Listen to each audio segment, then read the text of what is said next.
Both in The House in Mango Street and The Man Who Was Almost a Man, they both are similar because both the main characters want something. In The House on Mango Street, she wants a really nice home for her whole family to live in so they don't have to worry about being poor and having a small house. And The Man Who Was Almost a Man, the boy wants a gun to prove how manly he is. And the stories are a little different because I feel like the time they take place, The Man Who Was Almost a Man was a little older with the way it's written and the language it uses. And The House on Mango Street feels newer all around with the language, the way it's written. And yeah, both the protagonists in The House on Mango Street, she's a young girl, very descriptive in the way she explains the story, the way she talks about the houses, and seems like a good person who really just doesn't have a lot. And The Man Who Is Almost a Man, it's a 17-year-old boy who really wants a gun, and his family doesn't really agree with that. He has to really pester his mom, and it's kind of hard for him. So, reading the passages.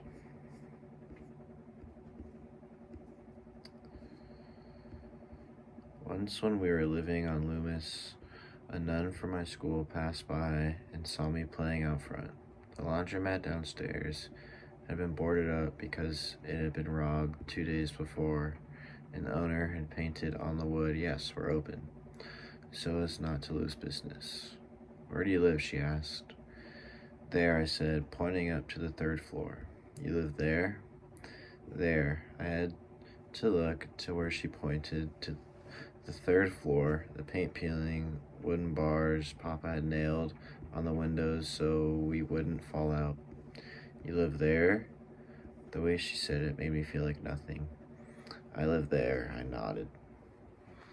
So I chose to read this from The House on Mango Street because it kind of interested me in the way the nun treats her. She kind of treats her like she can't really believe how someone would live there.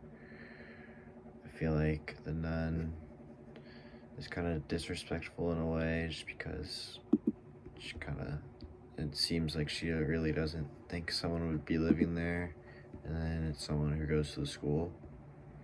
And then for The Man Who Was Almost a Man, he started down the road towards the tracks. "Yeah, here she comes." He stood beside the tracks and held himself stiffly. "Here she comes around the bend. Come on, you slowpoke, come on." He had his hand on his gun. Something quivered in his stomach. Then the train thundered past, the gray and brown boxcars rumbling and clicking. He gripped the gun tightly. Then he jerked his hand out of his pocket. "Ah, betcha Bill wouldn't do it. I betcha." The cars slid past, grinding upon steel. A hum riding you tonight. So help me God. He was hot all over. He hesitated in just a moment. Then he grabbed, pulled the top of a car, and lay flat. He felt his pocket. The gun was still there. Ahead the long rails were glinting in the moonlight, stretching away to somewhere where he could be a man. And I chose to read this because it kind of confused me. It seemed like his punishment for killing the mule really was pretty light, and he didn't have to do that much. It was just kind of working, which he was already doing. And then his parents really didn't seem to have too much of a punishment for him. So it really just confuses me on why he would need to jump away in the boxcar. And for something like the social class, I feel like both of the stories depict people from the lower class who don't really have much and really have to work for what they have and don't really just have a lot of things available to them. Where in House on Mango Street, it's really hard for them to afford a place to stay and live. And then The Man Who Was Almost a Man, it's really hard for their family to make a living, where he has to really pester his mom for something he wants, even if that something is like a gun.